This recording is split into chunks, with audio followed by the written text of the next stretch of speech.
Good afternoon. My name is Peggy Hoyt, and I'll be your presenter today. We're going to be talking about All My Children Wear Fur Coats, creating estate plans that work for pets and their people. This is a joint presentation by the Tax Law section and the Animal Law section of the Florida Bar. I appreciate everyone joining us today, and I look forward to responding to questions at the end. So if you can hold your questions till then, that would be great. And if anybody needs to reach out to me afterwards, my personal email address at work is Peggy@HoytBryan, HoytBryan.com. One of the things that I'm passionate about in my life is pets. And when estate planning for pets became fashionable about 10 years ago in the state of Florida, that was a perfect fit for me and for my lifestyle. You can see in the PowerPoint presentation that has been provided and which can be downloaded at the Tax Law website, just a sampling of a few of my pets, just to give you an idea that I truly am a pet lover. I have currently 3 horses and 6 dogs and 3 cats.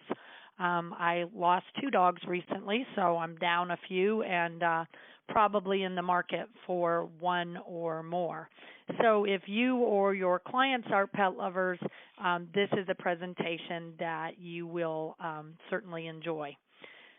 So just getting started talking about pet ownership in America today, about 71 million households have at least one pet, and that's really 63% of all households. The greatest pet ownership comes in the form of cats, so 88 million cats, and then about 75 million dogs, 16 million birds, 24 million small animals, 13 million reptiles, and another almost 14 million horses. There's a lot of good information that is provided by the American Pet Products Manufacturers Association on almost any kind of animal statistic that you would be looking for, just as a future resource. With regard to statistics provided by the Humane Society of the United States, they are reporting that we still euthanize about 3 million healthy, adoptable cats and dogs in our United States shelters each year. And that's the equivalent of about 1 pet being euthanized every 11 seconds. So during the time that we're on this call, hundreds of animals are going to be euthanized. And from a total perspective, across the United States, both healthy and unhealthy animals, we're still euthanizing somewhere in the vicinity of 3 to 4 million pets annually. This still sounds like an outrageous number, but it's actually down from 13 to 15 million that existed in the 70s. Sometimes people complain that they don't want to adopt a pet because they'd like to have a purebred, and yet 25% of pets at shelters are actually purebred pets. So I have a motto, which is, until there are none, adopt one. And so all of the animals that are at my home are all rescue animals from one source or another, and a number of them actually are purebred animals.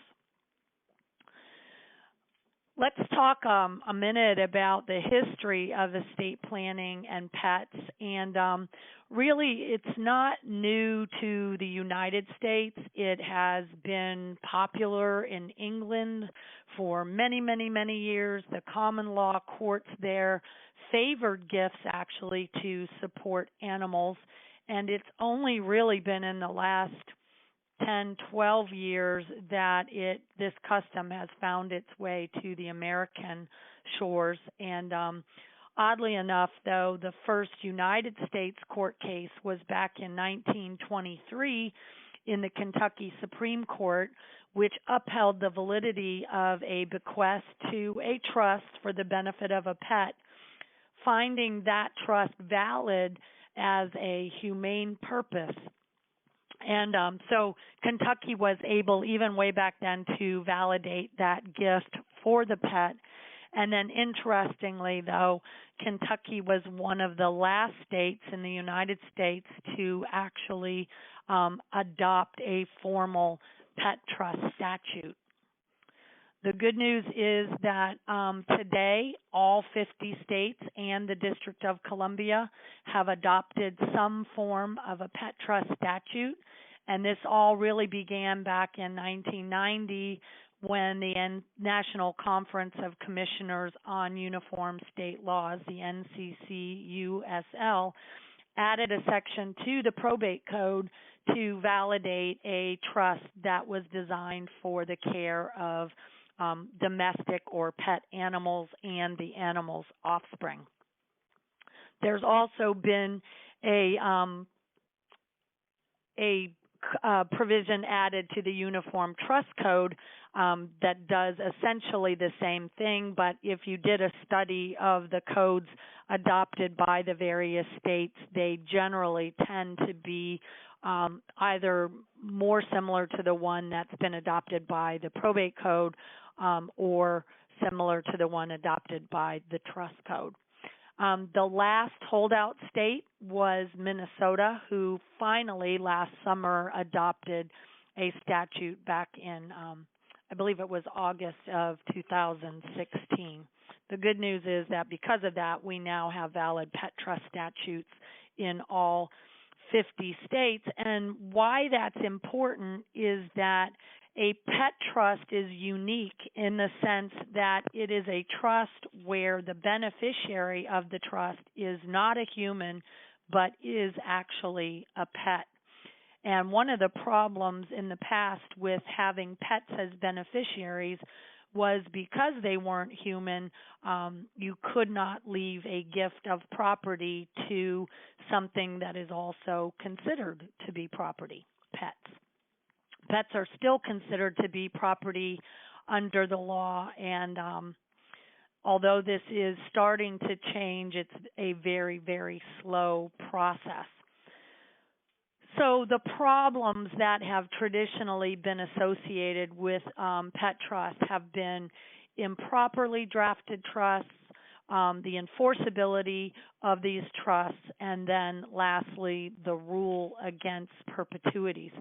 So we'll talk a little bit about each of these issues. So my recommendation would be that if you're drafting a pet trust, it's better not to use precatory language, language that would only be the expression of a desire rather than actual pet trust language. So here's an example. If I say I give $1,000 to Ann and it's my wish that Ann spend that money on my pets, that would not be a valid pet trust.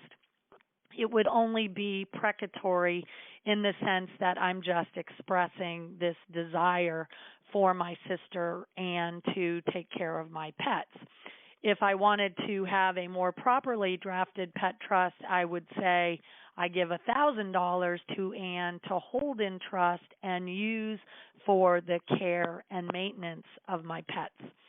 Now, just as an aside, it is not it's always been valid to say I leave $1,000 to Ann for the purpose of taking care of my pets, but there was no way for me to enforce making sure that Ann took care of the pets. And so the difference within the pet trust world is there's actually an enforcement mechanism for making sure that the trustee take care of the pets.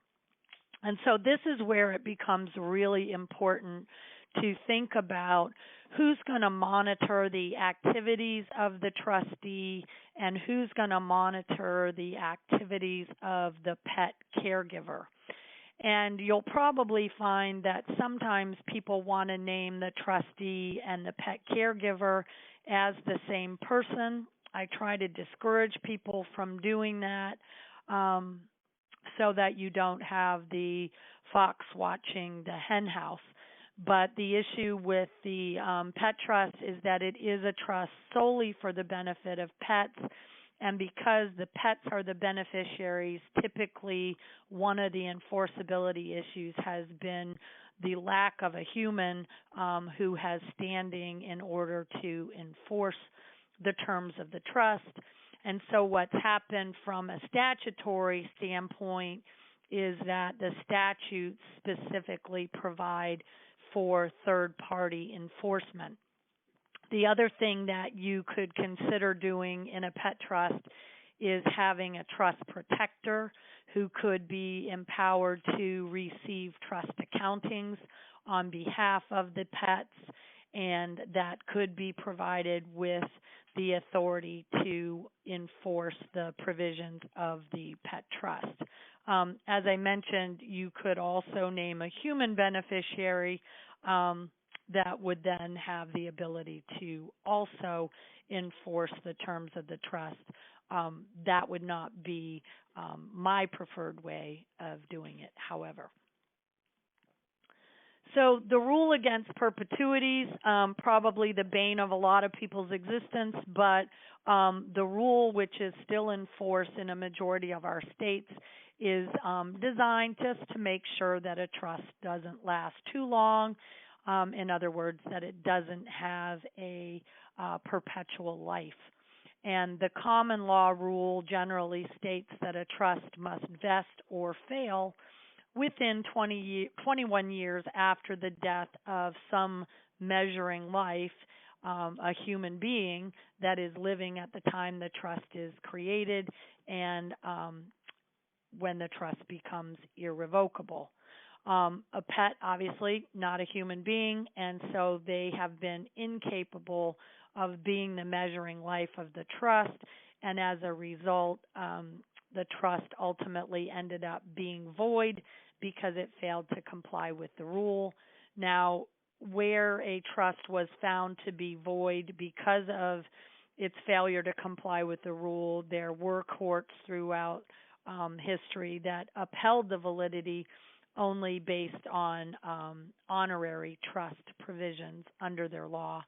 But today, because of our pet trust statutes, the statutes generally say that the pet trust is valid despite the existence of the rule, and most statutes allow the trust to last for a specific number of years, usually 20 after the creation of the trust, or for as long as the pets, which are the beneficiaries of the trust, might actually live.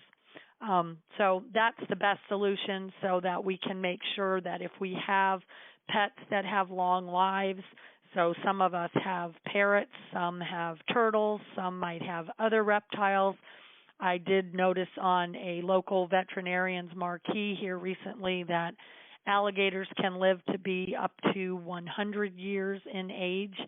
So if anyone out there is keeping alligators as pets, that, of course, would be a concern if you were trying to make sure that the pets were taken care of for their lifetime.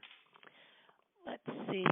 The other thing that the state pet trust statutes do is that they provide default provisions. So if we do a poor job of drafting for the benefit of the pets, then the state statutes can fill in the blanks if we don't address a specific issue. Of course, as drafters, we would probably want to do the best job possible to make sure that we include all of the necessary provisions, making sure that the pets are going to be properly cared for during their lifetime. And I have drafted a pet trust that is being used by a company known as mypetwill.com, and it is about 8 pages in length and does nothing but provide for the lifetime care of pets. And I'm going to talk a little bit more about that later on in the presentation and invite each of you to join our attorney network. people who are passionate about pets and who want to help people who are passionate by providing pet trusts. So because this is the tax law section, we couldn't go by without discussing the IRS and their feeling with regard to pet planning. So currently, the IRS does not recognize a trust whose beneficiary is an animal, but they have gone on to say that notwithstanding that a pet trust should still be classified as a trust for tax purposes under Section 641, whenever that trust is not otherwise invalid under applicable state law. And as a result, any income earned by the pet trust would therefore be taxable at trust tax rates. And I jokingly say as an aside here, and not at the pet's tax rate, unfortunately. One of the other issues that we may have is that we may have clients who want to name pets as the lifetime beneficiary of a trust and then name a charitable organization as the remainder beneficiary. And under current law, there is no income tax or estate tax deduction for gifts to a charitable trust where the lifetime beneficiary is solely for the benefit of a pet. Now, a few years ago, there was a bill that was introduced. It was called the Morgan Bill, and it was named after the drafter's pet dog named Morgan, and it would have amended Section 664 of the Internal Revenue Code in order to permit the creation of a charitable remainder pet trust. So hopefully through the actions of the animal law section and the tax law section, maybe we can readdress this issue and have this issue readdressed in a new bill introduced, which would give us some unique planning opportunities with charities and for the benefit of pets. With regard to the broad topic of estate planning for pets, it's been estimated that somewhere between 12 and 27% of pet owners have included their pets in some way in their estate planning. Now, I don't know how accurate this figure is. I don't know how it was measured, and it certainly doesn't mean that people have created pet trusts. It may simply be that they mentioned that they want to make sure that their pet is distributed to a specific person without the benefit of providing any kind of further instructions or even a monetary gift for the ongoing care of the pet. However, in my practice, I'm happy to say that 100% of my pets, 100% of my clients include their pets in some way in their planning. So we are always going to address the needs of any pets that someone might have. And again, it doesn't necessarily mean that we're creating a full-blown pet trust, although for my clients, in many cases, we are actually. So it's been a great way to create lasting relationships with my clients. Talking about pets is a great icebreaker when you're meeting people for the first time, and many of my clients like to bring their pets to the office so that their pet can meet the pet's lawyer. They also bring me pictures of pets, and many of my clients enjoy the company of two of my dogs who generally accompany me to the office each day. So pets are a big part of the way we do business at Hoyt and Bryan. So some of the things that we need to think about when we're creating a written action plan for pets would be to encourage our clients to identify at least two people, you can call them pet caregivers or pet guardians, to be responsible for the pets. And it's important to have a conversation with these folks so that they know that they are in line for this future responsibility and that they have agreed to this very important role. I then encourage my clients to assemble a pet notebook that would hold important information and documents related to the health history and the care of their pets. I encourage people to carry an emergency pet alert card that would be in their wallet that essentially would say that this individual has pets at home. And this would be important in case the pet owner was in some sort of an accident and emergency personnel were looking through their wallet for health insurance cards or identification. I usually keep my emergency pet alert card just right behind both my driver's license and my health insurance card. The other thing I do is I have an in case of emergency decal on my doors at home to let emergency personnel know if they ever responded to my home that there are animals at the home.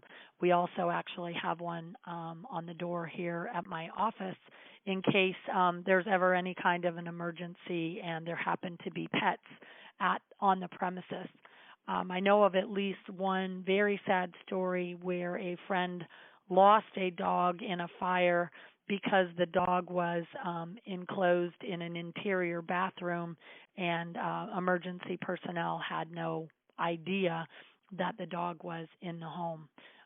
The other thing that can happen frequently is that if emergency personnel respond to some sort of event that has happened at a home, let's say a person has fallen and they can't get up, but they manage to get to a phone, that when the emergency personnel enter the home, the animal may be frightened and either could hide or could actually be of some danger to the emergency individuals that are responding. So important to make sure that that we know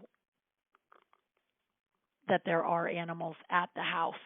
And then lastly here, I want to always encourage my clients to include provisions in their estate plans, specifically including their advance directives, so their financial durable power of attorney, having a specific provision authorizing their agent to provide care for the benefit of pets, and then also, depending on the complexity of the planning, making sure that we're addressing the needs of pets both in wills and or trusts.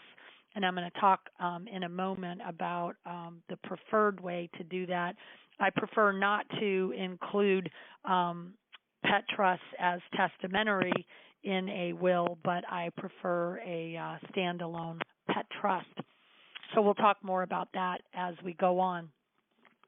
Other instructions that are really important for the lifetime care of our pets are very detailed, specific instructions. I call these babysitter instructions that could include everything from the age, breed, gender, and identifying marks for the pet, or if they have microchip information or tattoos, the pet's eating habits and food requirements, any special medical conditions or the history of the pet's medical events in their lives, any sensitivities or allergies that they might have, information relating to the veterinary, the choice of veterinarian, and the type of care that you would want provided for your pet. Some folks use alternative type care, so holistic veterinarians or alternative medicine veterinarians, and it would be important for that information to be there, along with any other specialty type information about the pet that only the owner might have. One of my little dogs, for example, she hates to be picked up, and you can only pick her up in a certain way, and so it would be important for me to have that information in her set of babysitter instructions so that someone doesn't get accidentally bitten because they tried to pick her up in a different way. So when I'm meeting with clients and talking about a comprehensive estate plan for a pet owner, one of the things that we talk about, of course, is a durable power of attorney for financial matters with these specific pet care provisions that I've mentioned, authorizing the agent to make pet care related decisions. There's no authority under the law for this, but a specific provision or power addressing this has been generally accepted by people who have had to use this in the past. You could also do what I call a pet care power of attorney, and this would be a power of attorney specifically to nominate someone to make pet care decisions that might not have the broader powers of a general durable power of attorney. So, for example, where I might use a pet care power of attorney would be if I was going out of town for a weekend, leaving my pets with a pet sitter and wanting to make sure that that person could make emergency medical decisions for my pet in my absence.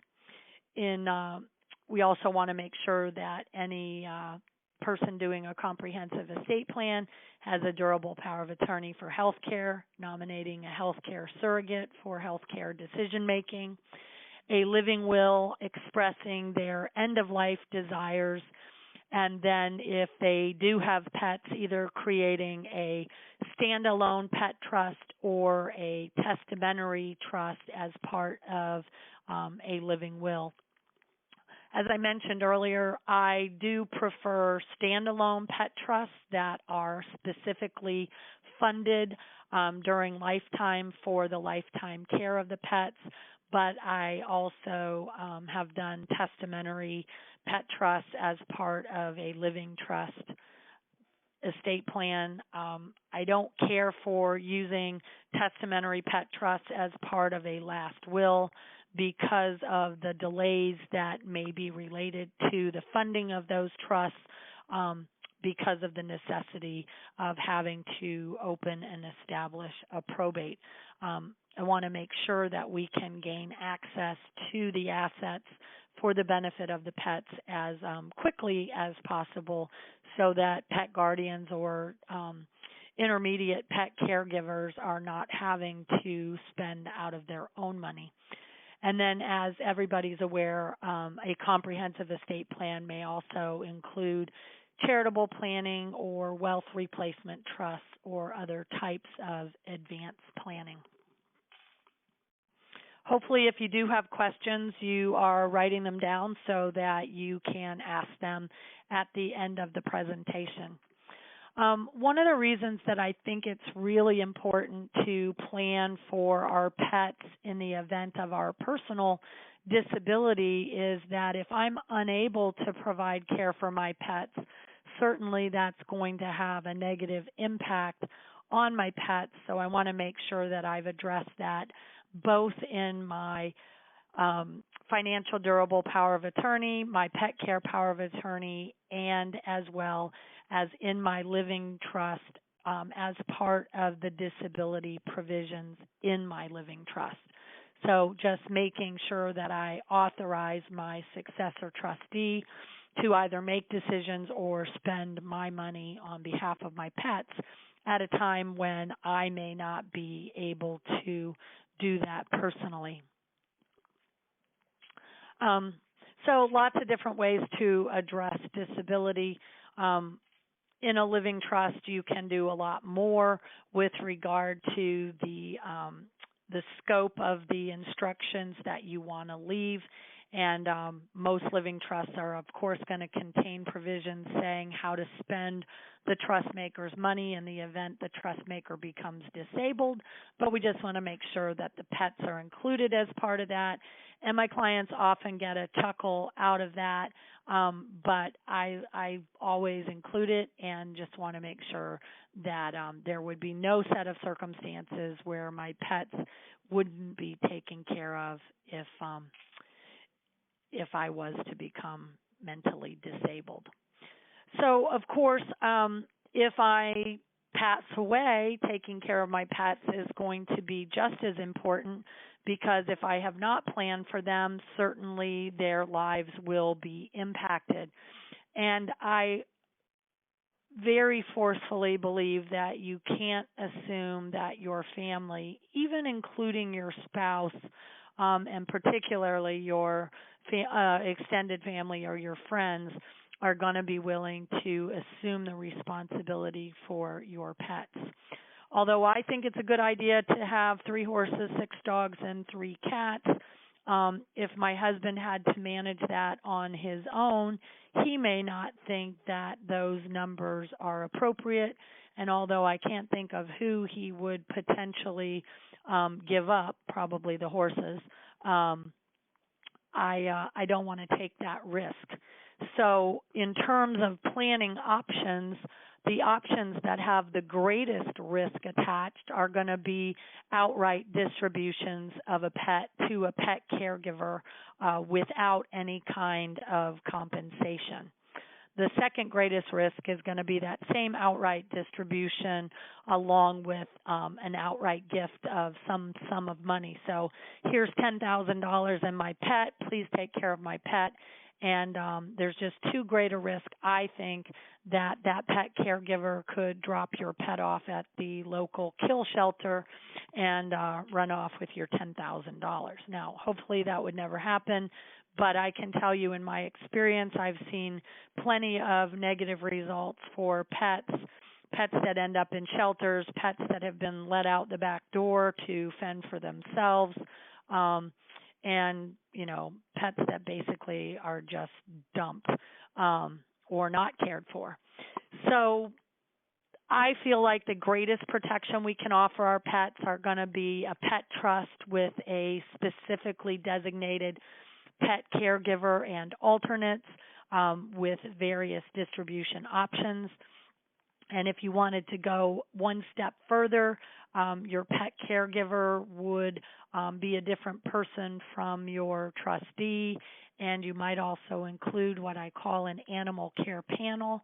And then lastly, if somebody is having trouble coming up with a human pet caregiver, there are an increasing number of organizations today, I refer to them as perpetual care organizations, that are willing to provide in exchange for a donation lifetime care or placement of a pet. If we're creating a testamentary pet trust, obviously we know that this doesn't take effect until the death of the trust maker, may not provide for the pets in the event of the trust maker's incapacity. And so as a result, as I mentioned, I don't love testamentary pet trusts, but I have used them, and typically if I'm going to use one, I do it in a living trust rather than in a will. And I mentioned that the reason I don't care for the will testamentary pet trust is because of the delays that may be involved in funding that trust. So my preference would be the standalone pet trust, inter vivos or a living trust, created during the trust maker's lifetime and taking effect immediately upon creation. We can, of course, include provisions for what happens in the event of the trust maker's incapacity as well as their death. And this trust can be easily funded with a variety of assets, including cash or cash equivalents, securities, bank accounts, retirement plans, life insurance that would fund the trust at the death, which should then be used in combination with other types of lifetime funding. Third parties could also contribute money to the trust. So a spouse or a partner or another family member could also contribute. And the trust can be created during the trust maker's lifetime as a grantor trust, so we don't have to get a new tax ID number. Certainly doesn't need to be revocable during the grantor's lifetime, and of course can be part of a broader, more comprehensive estate plan. Pet trust, in a nutshell, in terms of how they work, the trust maker creates the trust. The pets are the beneficiaries of the trust. The pets would be cared for by what I call a pet caregiver. The property of the trust would be managed by the trustee, either an individual or a corporate trustee, depending on the assets of the trust. Although I have had some difficulty finding reliable corporate trustees because they clearly don't want the day-to-day responsibility for the care of the pets. They are more than happy to manage the trust assets. So the trustee, of course, is responsible for the managing, investment, and distribution of the trust property. I mentioned you might also include what I call an animal or a pet care panel, and the function of this pet care panel is to provide for oversight, making sure that the pet caregiver's doing their job, and also to ensure that the pets are getting the proper care and distributions from the trustee. Most pet trusts are going to include some form of remainder beneficiary, so after all of the assets or the purpose of the trust is complete, if there are assets left in the trust, that those assets would be distributed to this remainder beneficiary. And I just personally think that charitable beneficiaries are some of the best because family members have been known in circumstances to try to overturn the provisions of the pet trust to get at the trust assets sooner rather than later. Some of the drafting concerns that you want to be aware of are going to be that designation of the pet caregivers. They can be either individuals or organizations, the perpetual care that I mentioned. You want to be specific in outlining the caregiver duties as well as any compensation. The same thing would be true for the appointment of trustees, either individuals or organizations, what their duty would be, their powers, and any compensation that would be authorized. And then, again, some people will choose to create an animal care panel. Who's going to be on this panel? Is it going to be family, friends, veterinarians? What are their duties going to include? And this could be doing periodic pet inspections or reviewing health reports or having access to periodic accountings on behalf of the pet trust. And then you want to think about if and how these individuals are going to be compensated for the time that they expend on behalf of the trust. Other drafting concerns are going to include how are the trust distributions going to be made? Are we going to make a lump sum weekly, biweekly, monthly distribution of some amount? How is that amount going to be calculated? We might use a formula for figuring out how to make that distribution depending on the number and types of pets. Are we going to ask our trust or our pet caregiver to submit receipts for actual expenses? And then some people might want to consider creating a bonus type of structure for pet caregivers based on the longevity of the pets. We also want to make sure that we include clear instructions regarding the standard of care for our pets, including both daily care and emergency care. And then lastly, under what conditions would we want our pet to be euthanized? Who's going to make that decision? How's that going to be accomplished? And then what do we want to have happen for our pet after the pet has passed away. Do we want cremation? Do we want burial? Is there going to be some combining of a pet's ashes with a human being's ashes? Lots of different variations on this theme, and lots of professionals out there these days addressing some of these concerns. I'm headed later today to the International Cemetery Cremation and Funeral Association annual conference, and part of that group is a group known as the PLPA, or the Pet Loss Professionals Association. The pet after death care industry is huge and growing, so if anyone has questions about that, be sure and reach out to me afterwards. And then the selection of our remainder beneficiaries is going to be really important, and that would go hand in hand, of course, with the termination of the trust. Under what conditions would the trust be terminated? I mentioned earlier in the presentation about an organization known as PetWill. They can be accessed online at mypetwill.com. This is a solution for both pet lovers as well as attorneys. The PetWill product is a standalone pet trust that is combined with a unique ID number that's printed on a stainless steel identification tag and is linked to an online pet profile and a print quality pet profile that can become part of the pet trust, as well as the pet care instructions as part of that notebook that we were talking about earlier. It allows for the appointment of a trustee, a pet guardian, as well as remainder beneficiaries. It can also be incorporated into a person's existing planning by attorneys who want to amend and incorporate this standalone pet trust. It's an affordable solution for all pet lovers. The cost of the PetWill product is $15.95 for the first pet and $9.95 for each additional pet.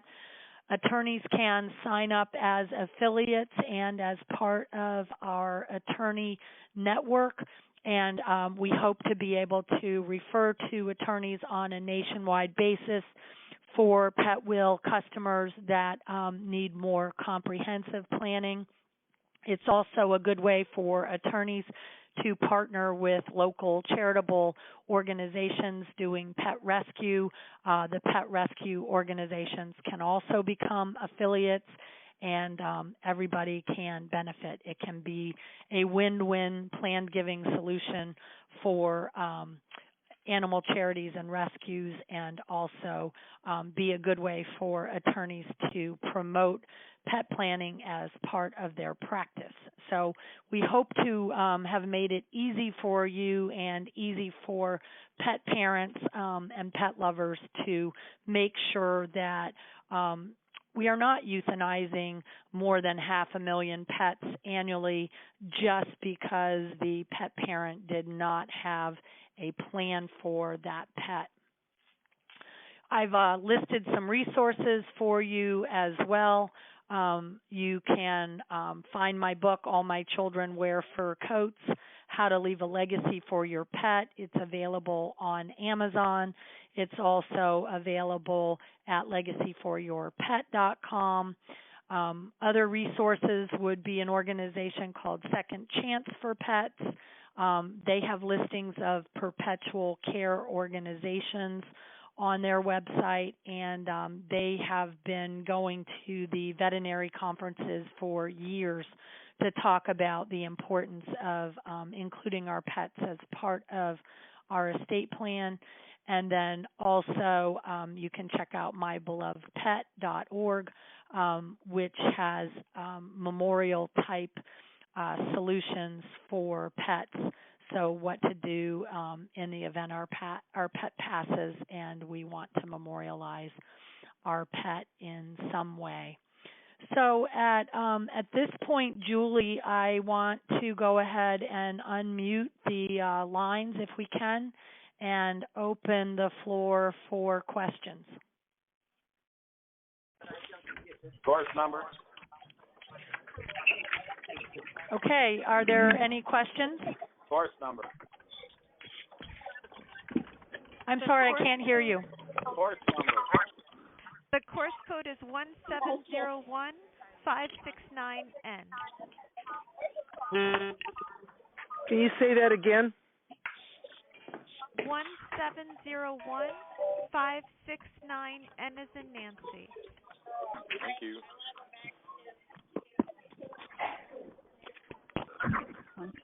How many hours? Could you say that again? It's 15.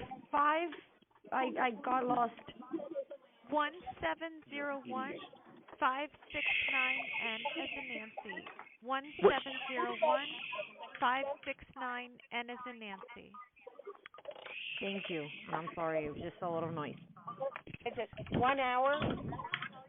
I think you need to take us off and put us back on mute and give the course number out without all the garble, and then put us back open for questions if you would, because I can't hear it.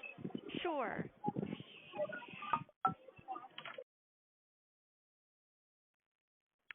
The course code number is 1701569, and as in Nancy, again, that's 1701569, and as in Nancy. Rather than Thank you. Julie, I was going to say, rather than unmuting everybody, why don't we let people who have questions unmute themselves by dialing *6? Sure. I'm going to set that on the lines right now.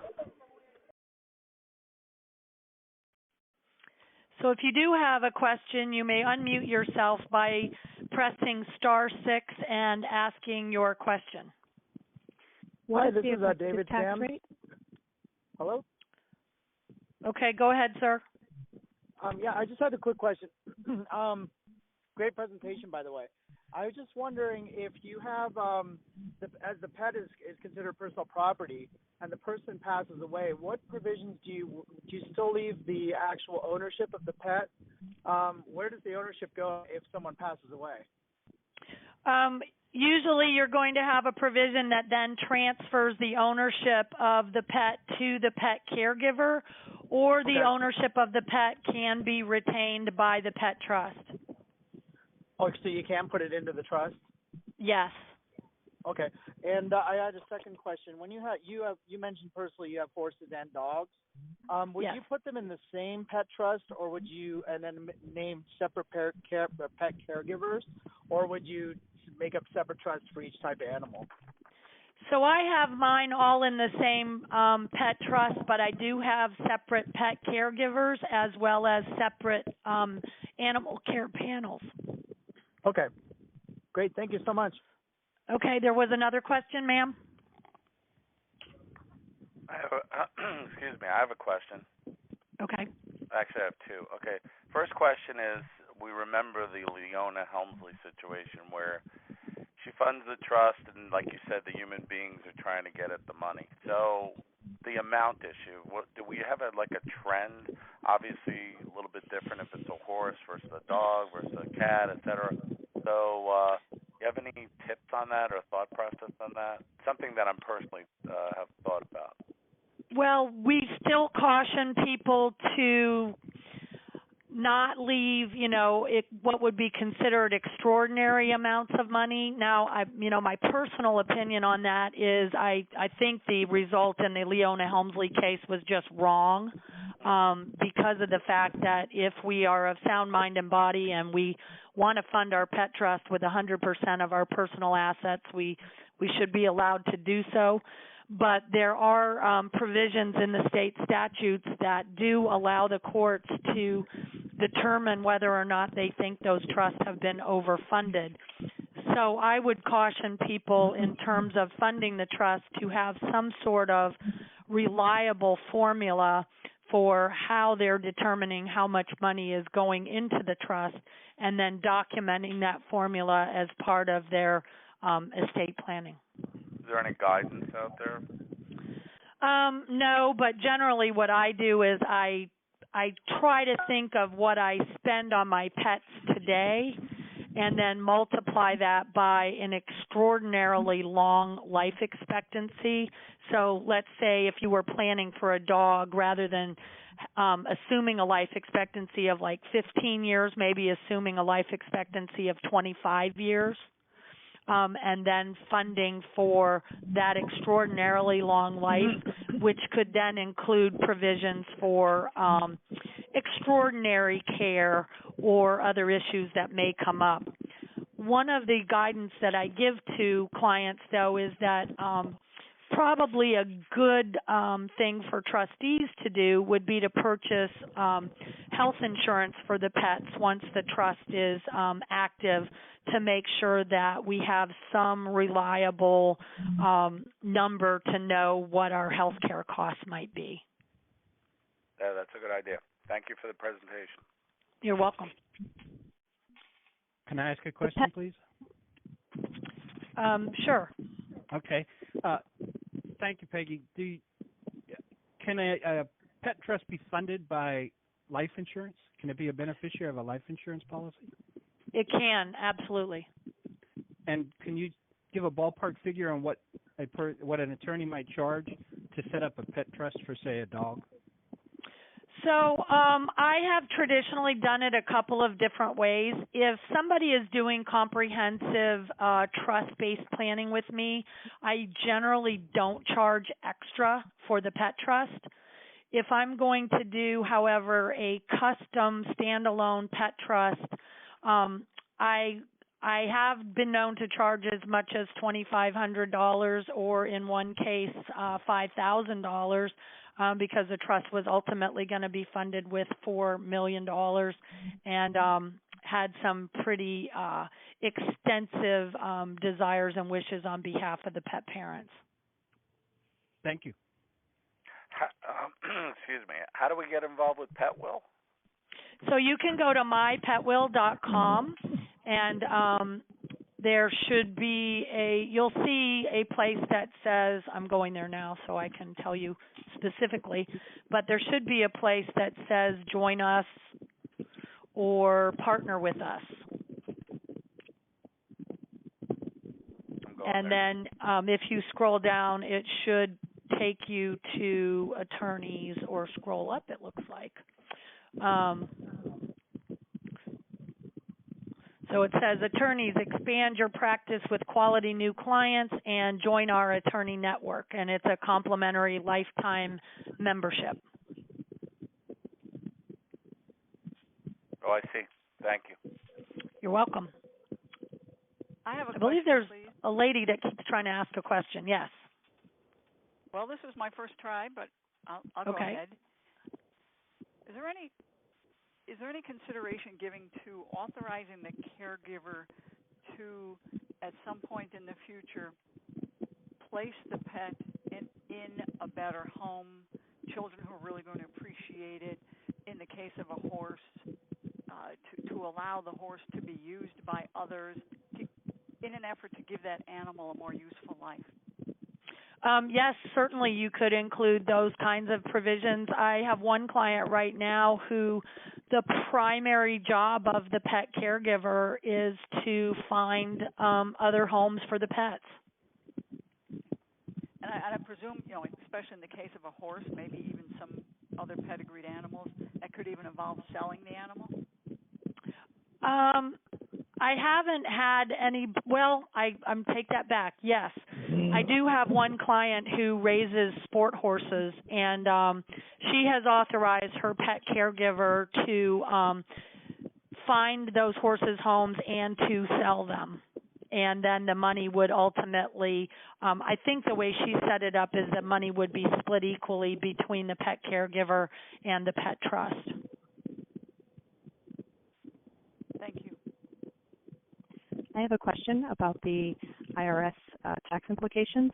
So the trust income that is taxable, how is that rate determined, and is the filing of the tax return for the trustee? So the rate is the same as individual tax rates. You just get to the maximum tax rate higher. So I believe under current law, you are at 39.6% tax rate when the trust has income in excess of, I think it's $12,000. Okay. I could be wrong. I might be 12,500. It's roughly, it's a little bit over that. Yeah, exactly. Yeah. Okay, and so then the returns? I'm sorry. So the return would be a 1041 trust tax return. Right. Filed by the trustee? Filed by the trustee. Okay, Yeah. so it sounds like there needs to be a carve-out in there for admin costs associated with the administration of the trust as well. Absolutely. You want to make sure that you're going to have enough money in there to pay any compensation to your trustee, to your pet caregiver, to your animal care panel, and for the administrative expenses. Great. Thanks so much. And on the lifetime version, we could put a swap power in there to make a grantor, right? We can make it intentionally tax effective, right? Oh, absolutely. Right. Put a swap power in, right? Mhm. Great. Other questions?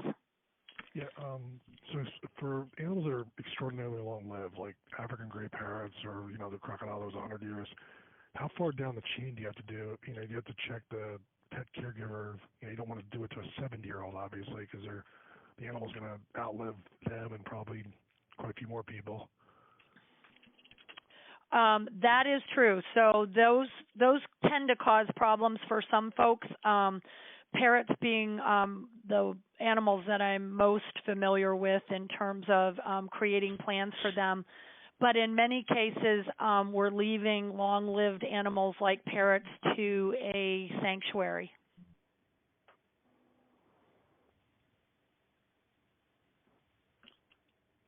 Oh, sorry.